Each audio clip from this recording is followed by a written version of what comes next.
Covington Library, I liked him even more. I knew we would be great friends for life. My name is Brooklyn Wainwright, and I'm a bookbinder specializing in rare book restoration. Anyone who loved books as much as I did was destined to be my new best friend.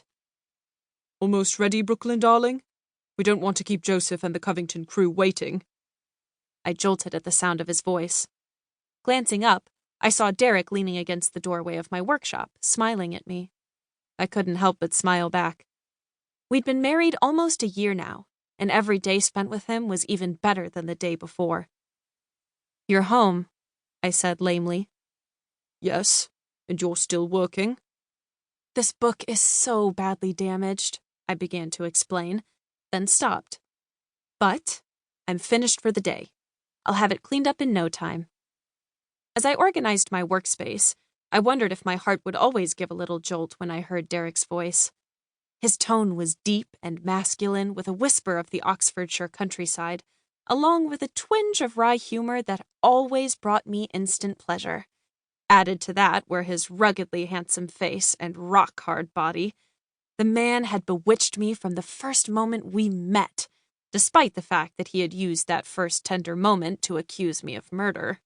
Ah, those were good times. Derek studied the bedraggled pieces of book that I'd placed on top of a white cloth. "This is the book that Lisa Chung found?" "Yes, she found it in the gutter. Can you believe it?"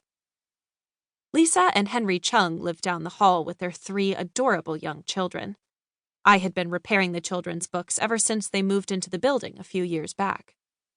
"In the gutter," Derek frowned. "No wonder it's such a mess." "I wish I knew how it happened," I sighed.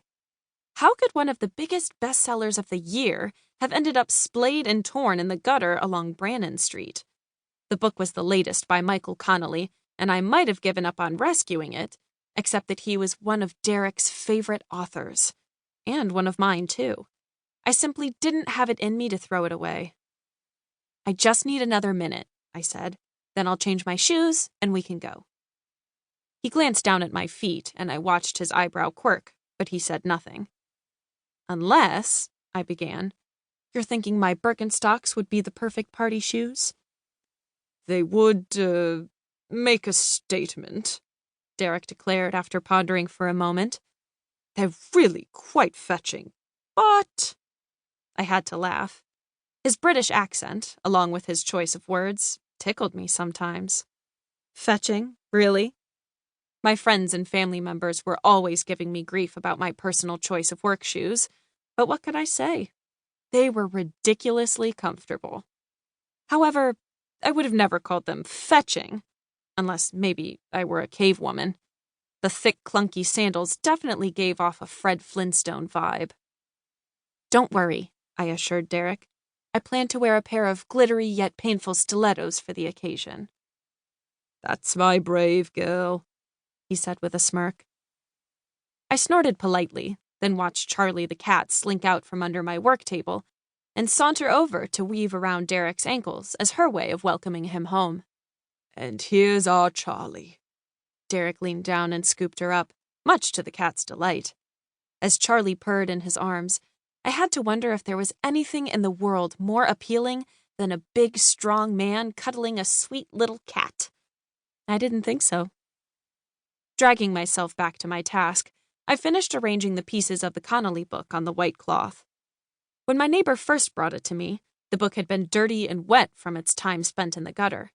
It was dry now, but there were skid marks on the cover, plenty of torn and creased pages, and the spine was dragging badly. Despite its haggard condition, I was determined to bring it back to its former luster, because that's what I did. I'm a bookbinder, and I fix books. I spread a second protective white cloth over everything, then pushed my chair back from the table.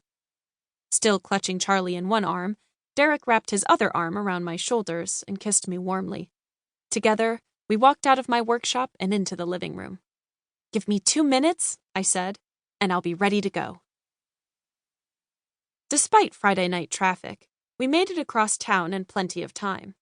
At the top of Pacific Heights, we were able to snag a space in the parking lot of the magnificent Covington Library, which